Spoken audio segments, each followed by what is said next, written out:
चालू करो। विधायक जी, दादा चले गए शफीकुर रहमान पर, तो लग ये रहा है लगातार मुस्लिम नेता घट रहे हैं, देश की राजनीति से, प्रदेश की राजनीति से भी।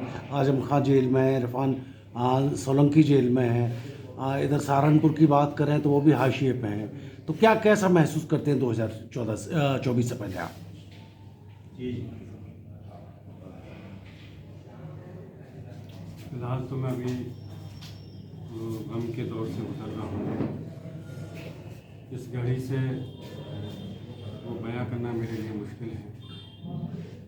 और जहाँ तक दादा मोहतरम शफीकुर रहमान भट्ट साहब की बात है, जहाँ वो मेरे और मेरे परिवार के लिए व्यक्तिगत जो ज़ाती तौर पर नुकसान है उसको तो पूरा नहीं कर सकते, उसके अलावा पूरी हिंदुस्तान की कौम के लिए और राजनीति में उनकी कमी को कभी पूरा नहीं किया जा सकता। जितना बड़ा नुकसान हुआ है,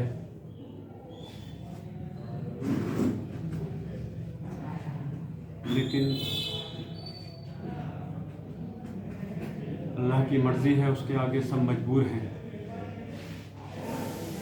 और उन्होंने जो अपनी खिदमत को अंजाम दिया है 60 से 65 साल की राजनीति के अंदर, अपने दामन पे कभी धब्बा नहीं लगने दिया और जिस ईमानदारी, बेबाकी के साथ, बगैर किसी डर और खौफ के जो अपनी आवाज़ को, कौम की आवाज़ को बुलंद करने का काम किया है, वो हर किसी के बस की बात नहीं है।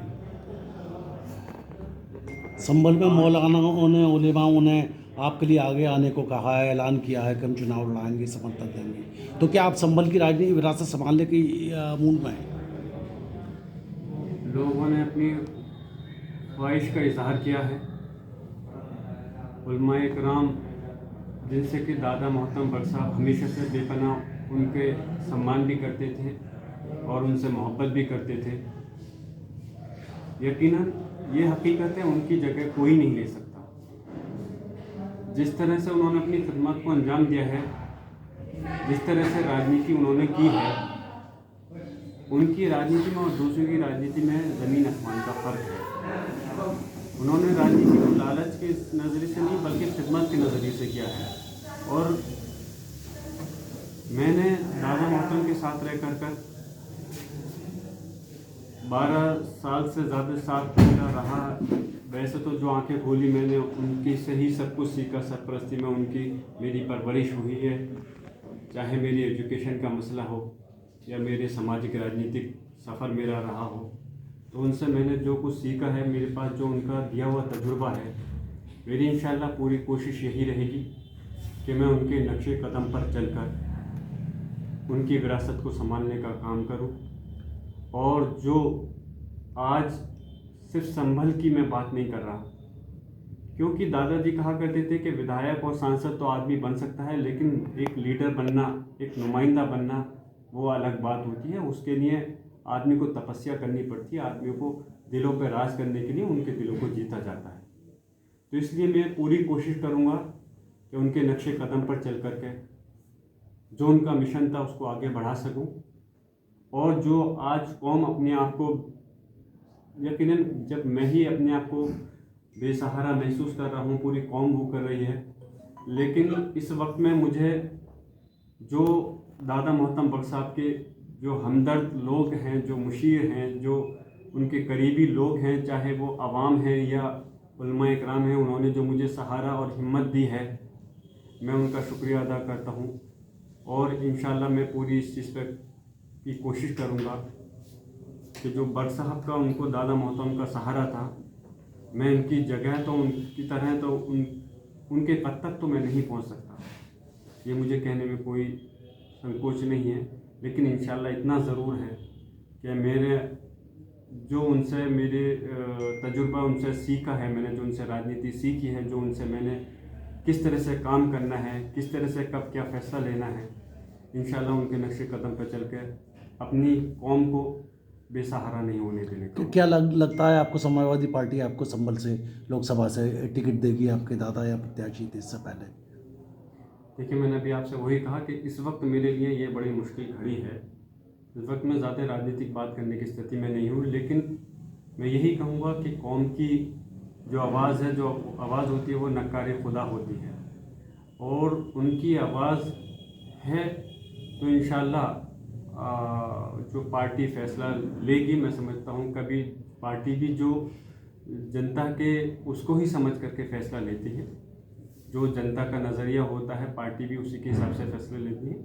और मुझे उम्मीद है कि पार्टी जो है जनता की भावनाओं को समझते हुए ही इंशाअल्लाह फैसला लेंगे, और अल्लाह ने चाहा मैं अपने दादा मोहतरम भट्ट साहब की का जो ये सरमाया है, जो कमाई हुई दौलत, ये राजनीति की कुर्सी है, कोई फैक्ट्री या कोल्ड स्टोर नहीं है दौलत, जो ये राजनीति की कुर्सी है, मैं आखिरी दम तक इस चीज़ को इंशाअल्लाह कभी ख़त्म नहीं होने दूंगा, और अपनी कौम को कभी बेसहारा निराश नहीं होने दूंगा।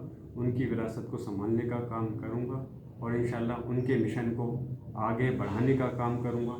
जो उन्होंने किया है वो उस पर, जो अपनी ज़िंदगी में उन्होंने कहने में और करने में फ़र्क होता है, जो ज़िंदगी में उन्होंने अपने अमाल किए हैं उनके ही नक्शे कदम पे चल कर करके लोगों की खदमात को अंजाम दूंगा, और इंशाअल्लाह जो चीज़ उनकी थी उसको कभी अपने लोग, अल्लाह सबसे पहले मैं अल्लाह पे अपने भरोसा रखता हूँ, अल्लाह पे यकीन रखता हूँ, यही दादा जी की सबसे बड़ी बात थी, वो हमेशा अल्लाह पे यकीन रखा करते थे, और अपनी जनता, अपनी कौम के लोगों के सहारे इस चीज़ को मैं कभी इंशाअल्लाह ताला अल्लाह चाहे हाथ से जाने नहीं दूंगा। सर, संभल लोकसभा में दूसरे भी विधायक हैं इस विधानसभा क्षेत्रों में, क्या वो आपको एक्सेप्ट कर पाएंगे? कई कई बार से विधायक हैं, ऐसा लगता है?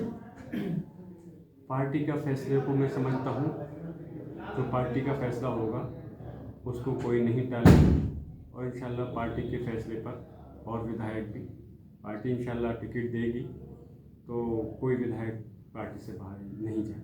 संभल की राजनीति में कुछ और नए चेंजेस दिखाई दे रहे हैं, लगता है असदुद्दीन ओवैसी यहाँ पर लड़ने आ रहे हैं, उन्होंने संभल लड़ने की घोषणा की है, हो सकता है खुद आ जाएं, तो इस स्थिति में क्या समाजवादी पार्टी को संभल चुनौती नहीं होगी?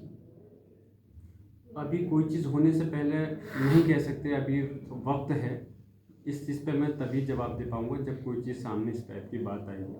अभी तस्करा तो कुछ भी किया जा सकता है कि कौन आने वाला है, कौन नहीं आने वाला, र्यूमर्स होती हैं, लेकिन उसमें दम, उसकी बात में सच्चाई कितनी है, ये बात तो तय होने के बाद नहीं पता चलती है। इसलिए अभी अफवाहों पे मैं ध्यान नहीं देना चाहता, मैं सिर्फ अपने मकसद पर फोकस रखना चाहता हूँ। अस्पताल में भी आपके दादा ज़िंदगी मौत से जूझ रहे थे, आप वहाँ पर वोट डाल रहे थे, लखनऊ में समाजवादी पार्टी के लिए वोट डाल रहे थे।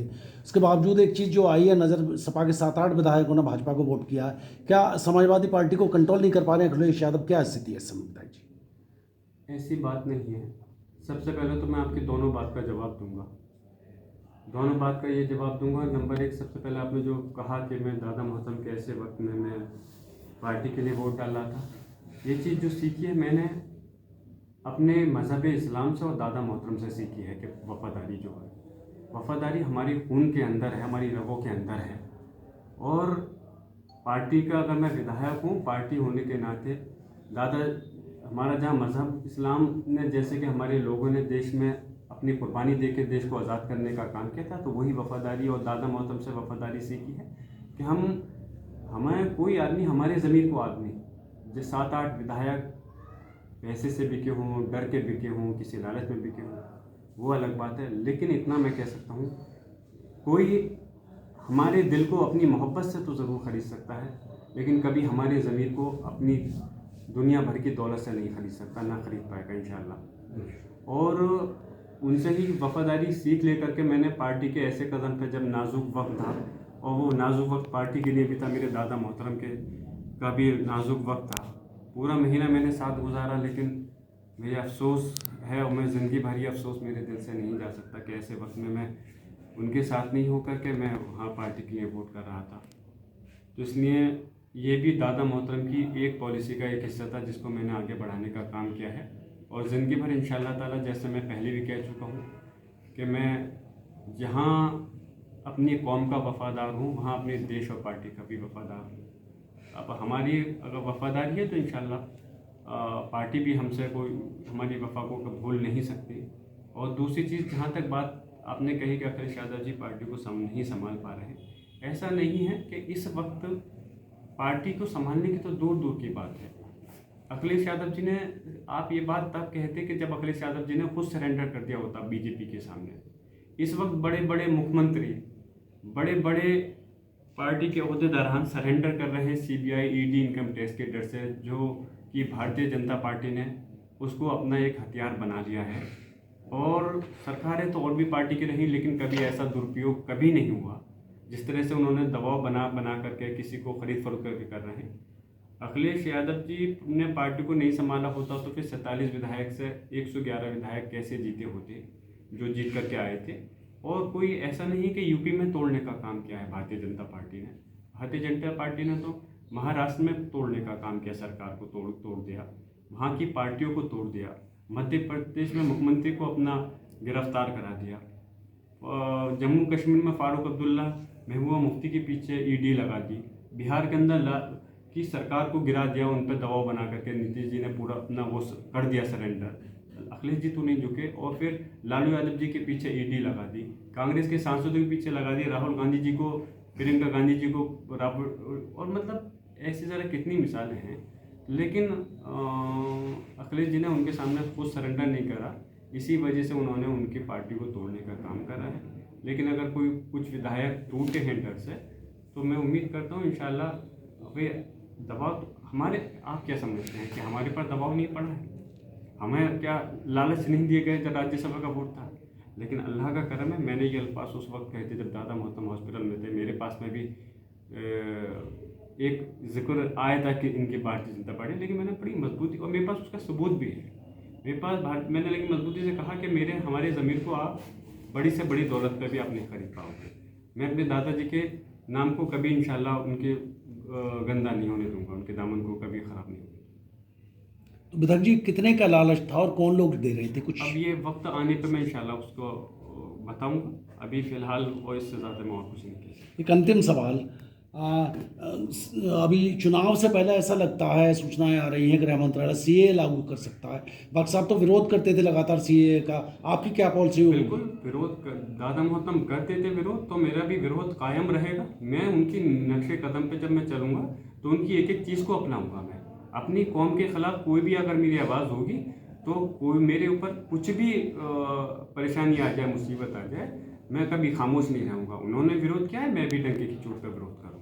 और वो ही नहीं, कोई भी अगर मसला आएगा अपनी कौम को, मैंने जैसे कहा इंशाल्लाह मैं मेरी उम्र ज़रूर कम है, लेकिन मेरे पास अल्लाह के हमसे दादा मोहतरम का दिया हुआ तजुर्बा बहुत है, तो इसलिए मैं उसकी वजह से कभी खामोश नहीं रहूँगा। अपनी कौम को मेरी कोशिश रहेगी कभी बेसहारा नहीं छोड़ूंगा। मैं उनके साथ कदम से कदम, उनके सुख दुख में, और ख़ास तौर से सुख दुख तो एक अलग चीज़ होती है, जो इस टाइप के बड़े उनके मसले मसाइल होंगे उसमें उनके साथ कदम से कदम मिला कर चलूँगा, और इंशाल्लाह उसका पुरज़ोर तरीके से विरोध करूँगा।